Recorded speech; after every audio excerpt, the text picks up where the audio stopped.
A massive precision airstrike has rocked the front lines in Donetsk. Russian Aerospace Forces deployed the powerful FAB-1500 aerial bomb, directly targeting the temporary deployment point of Ukraine's 25th Airborne Brigade near Rodinskoye, DPR. The timing was critical. Intelligence reports confirmed the greatest concentration of personnel was present during the strike.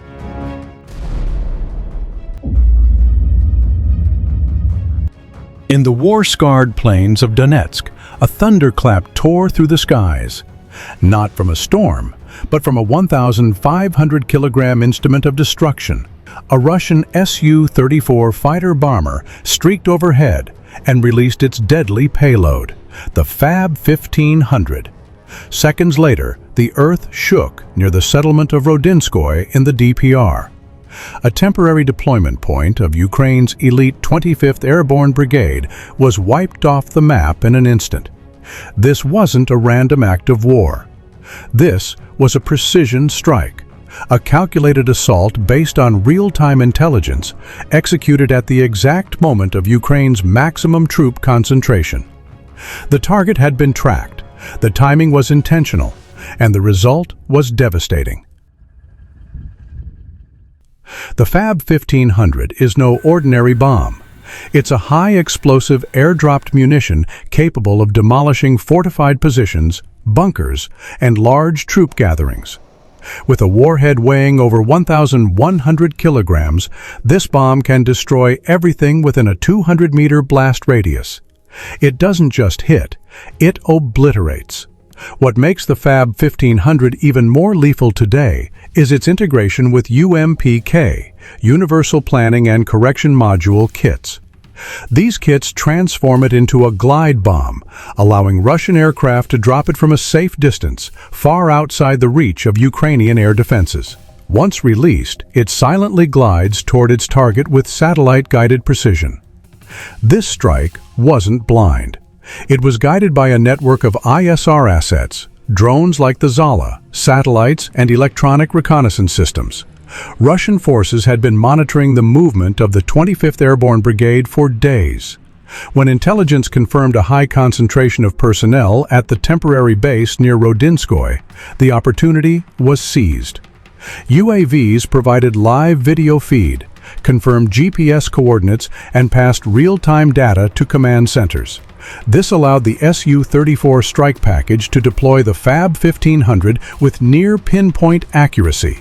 The goal wasn't just to destroy, it was to disorient, demoralize, and destabilize.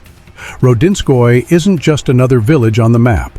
It lies near key logistical routes used by Ukrainian forces to reinforce and resupply the Donetsk front.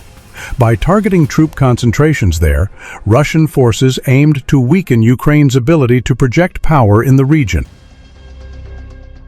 The 25th Airborne Brigade is known for its mobility, rapid strike capability, and urban warfare experience.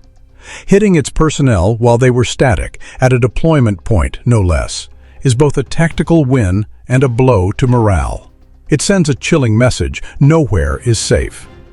Initial post-strike reports suggest heavy casualties and significant loss of command infrastructure. The 25th Airborne, one of Ukraine's better-trained units, was preparing for rotation or forward deployment. This attack likely delayed or even canceled those plans. The loss of personnel, equipment, and morale in a single strike could have ripple effects across the Donetsk axis. How did the Ukrainian military officially respond to the destruction of their elite brigade's temporary deployment point in Rodinskoye? As of now, the Ukrainian Ministry of Defense has not released a detailed statement confirming the full extent of the damage. However, in their official briefing, the Ukrainian General Staff vaguely acknowledged increased aerial activity and intensified bombing campaigns in the Donetsk direction. They refrained from naming specific units or locations, likely due to operational security and to avoid confirming losses.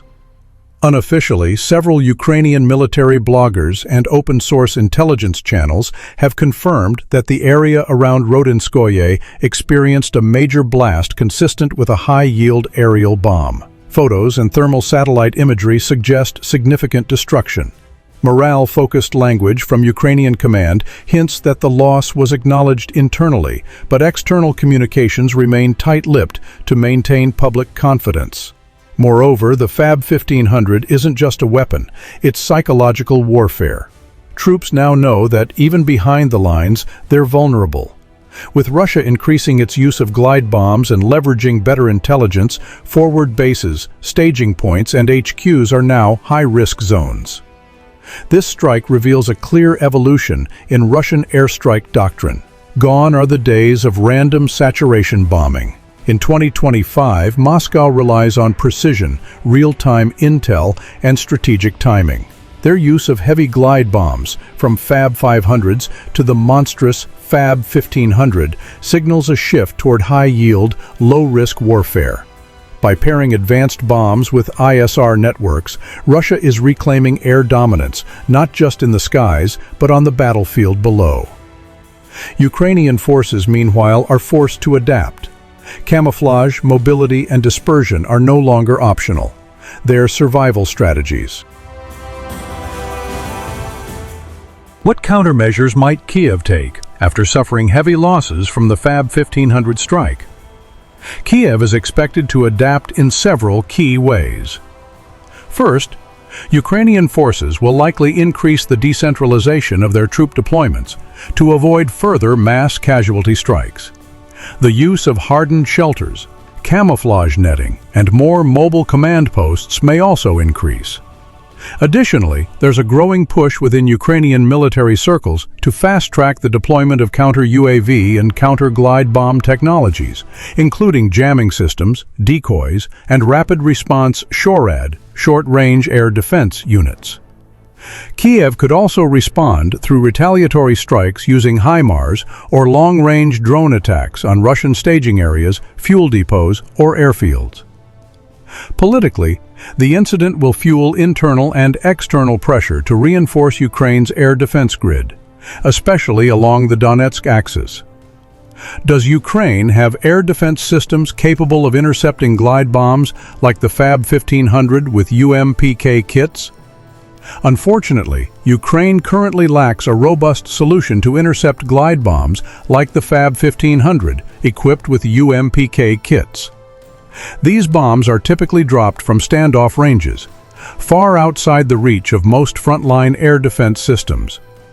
While Ukraine has received advanced systems like the Patriot and NASAMS, these are usually reserved for defending critical infrastructure and cities, not frontline deployment zones. Most of Ukraine's mobile SHORAD systems, like Gepard or OSA, are not effective against high-speed glide bombs.